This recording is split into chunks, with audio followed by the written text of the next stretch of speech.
It was a horrifying story. A 20-year-old college Republican and McCain volunteer Ashley Todd. She reported to Pittsburgh police that a 6'4" black man assaulted her at an ATM, put a knife to her throat, demanded money, brutalized her. She said he carved the letter B into her face and sexually assaulted her, all while yelling, quote, "You are going to be a Barack supporter." Her attacker, she said, had seen a McCain sticker on her car before the assault. Her picture on the Drudge Report with a screaming headline, "McCain volunteer attacked and mutilated in Pittsburgh." Sympathy phone calls direct from Senator McCain and Governor Palin shortly after, and Ashley Todd's own online expressions of gratitude and calls of support for the McCain campaign. Except every bit of the story was a lie. Ashley Todd admitted today as the details became flimsier and flimsier. It remains to be known if Ashley Todd acted entirely alone in this pitiful hoax. She is not the first college Republican dirty trickster, but there is something depressingly unoriginal about Todd's race baiting.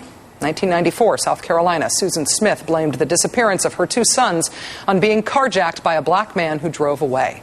A lie. She herself had killed the boys by driving the car into a lake. 1989, Boston. Charles Stewart claims that a black man carjacked him and his wife, robbed them, shot his wife in the head and him in the stomach. A lie. Charles Stewart himself murdered his pregnant wife in cold blood. And I'm not going to detail the history of lynching and false accusations against black men concerning white women in this country. I'm just going to cite it here. In these cases, as with Ashley Todd, what may tell us the most about our country is whether law enforcement and the media believe these stories instinctively. Joining us now, Melissa Harris-Lacewell, Associate Professor of Politics and African American Studies at Princeton University. Melissa, thanks for coming back on the show. Absolutely. It's always great to be here. A recent Gallup poll says Obama is positioned to win the largest share of white voters of any Democrat in more than 3 decades. Same poll shows 44% of non-Hispanic white voters presently supporting Obama. The highest number for a Democrat since 47% of whites backed Carter in 1976. Looking at the numbers, looking at the success of Barack Obama thus far, are you seeing old racism, old patterns in a new country where they don't fit anymore? Well, I mean, certainly what I'm seeing is a country which is standing on the precipice of something new. Our country is clearly saying, you know what, we no longer want to be motivated by the politics of fear. We're interested in a politics of hope and optimism, a politics of discipline, a politics of vetting our stories and our running mates before we actually announce them to the American public. You know, a different kind of politics. So I don't see this as meaning the end of American racism. This is not the end of American racial inequality. But it is the end, I believe, of kind of reflexive assumption that African Americans are always in the wrong, that whites are always in the right.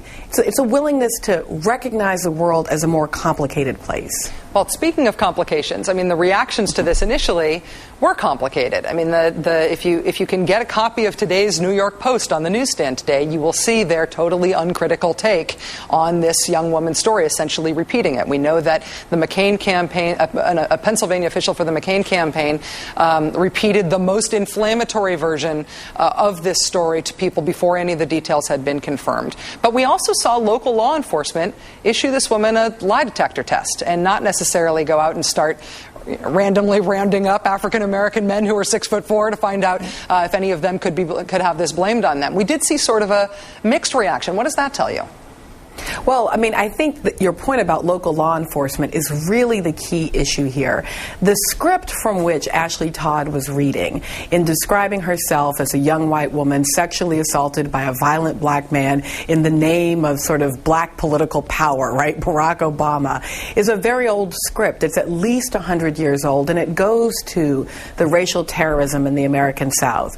But the key in that old-fashioned racial terrorism was that African Americans were outside the power of the law. The law didn't step in to protect them as citizens. In this case, what we saw instead was a kind of measured response, a willingness, obviously, to listen to a potential victim. We don't ever want to get to a place where we don't listen to, alleged victims of sexual assault. And that's part of why it's so dangerous to say it's happened when it hasn't. Or any violent But it was crime, also right? sort of, that's right. But particularly for women around sexual assault. That measured response on the part of the police is an indication of just how different our country is now than it was 100 years ago and even 50 years ago.